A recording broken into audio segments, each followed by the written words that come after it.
Au Parti socialiste, l'heure est grave. Le président Hollande a renoncé à se présenter à la primaire. Vous êtes sûr de ce que vous dites? Sûr. C'est une rumeur, quoi. Non, mais c'est possible. Ce serait pas la première fois qu'il replante Excalibur pour faire oublier à tout le monde qu'il a scrupuleusement foiré tout ce qu'il a entrepris. Du coup, tous ses anciens camarades se disputent pour obtenir sa place. Ah ouais, mais il y a carrément du monde en fait. Vous allez pas me dire qu'ils sont tous venus pour retirer l'épée tout de même? Peut-être qu'il y en a 2-3 qui sont juste là pour nettoyer, hein.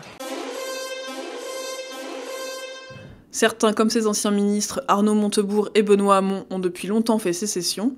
Tout à fait entre nous, qu'est-ce que vous pensez du roi Arthur? Vous pouvez parler en toute franchise. Pour faire court, vous êtes ici chez les salopards, hein, c'est admis. On n'a pas des idées bien jojo et on n'a pas peur de le dire. On fomente, on renégate, on laisse libre cours à notre fantaisie. Je sais pas si après un coup d'État, on peut bien se permettre de tenter de retirer l'épée. Je pense qu'on risque de nous regarder de travers. Ça n'a jamais été dit qu'on pouvait pas. Benoît Hamon s'est ensuite déclaré le premier pour la primaire. Arnaud Montebourg a suivi rapidement. Pourquoi on a attendu si longtemps pour aller retirer l'épée?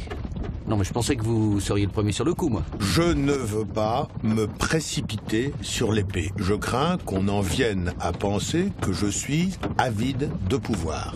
Vous n'êtes pas avide de pouvoir? Si, mais je l'assume difficilement. C'est sa deuxième participation à une primaire. Quand je suis arrivé, Arthur l'avait récupéré à peine une demi-heure avant. C'est pas se bouffer les rognons, ça? Tous les deux se positionnent sur une ligne très critique du quinquennat Hollande. Pour nous autres, en Orcanie, le roi Arthur, c'est un joyeux glandu.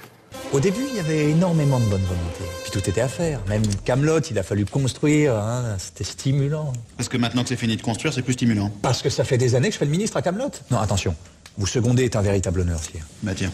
Mais je crois que j'ai besoin de repartir un peu à l'aventure.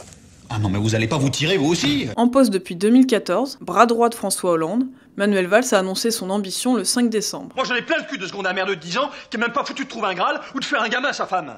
Oui, alors voilà, je me suis assis sur votre trône parce que je fais la moitié de votre boulot. Et je vous emmerde.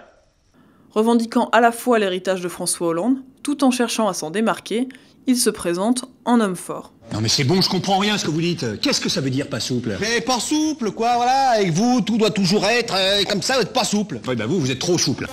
Arthur, c'est triste à dire, hein, mais j'ai fini par m'y faire. C'est ça.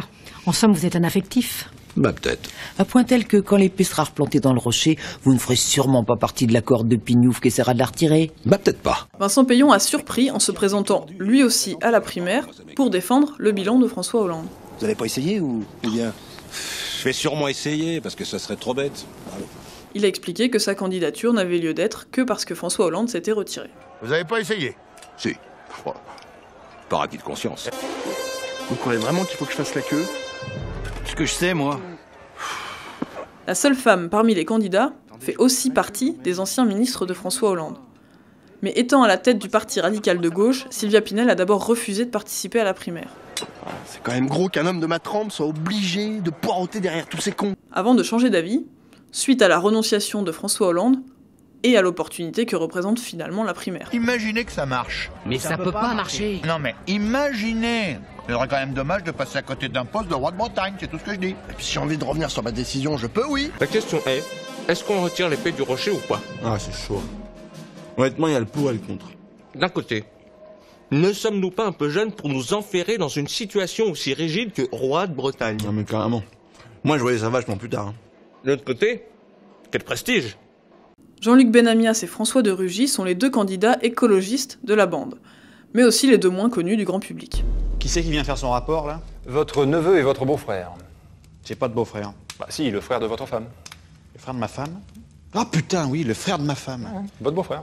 Ouais, non mais je sais, non, mais j'arrive pas à l'intégrer, lui. Leur participation à la primaire leur assure donc une visibilité médiatique inespérée. Ils ont rien décidé du tout, c'est nous qui les avons poussés au cul. Puis alors en plus, cavalier seul, bon, ils montent pas à cheval et ils ont peur dès qu'ils s'éloignent du château.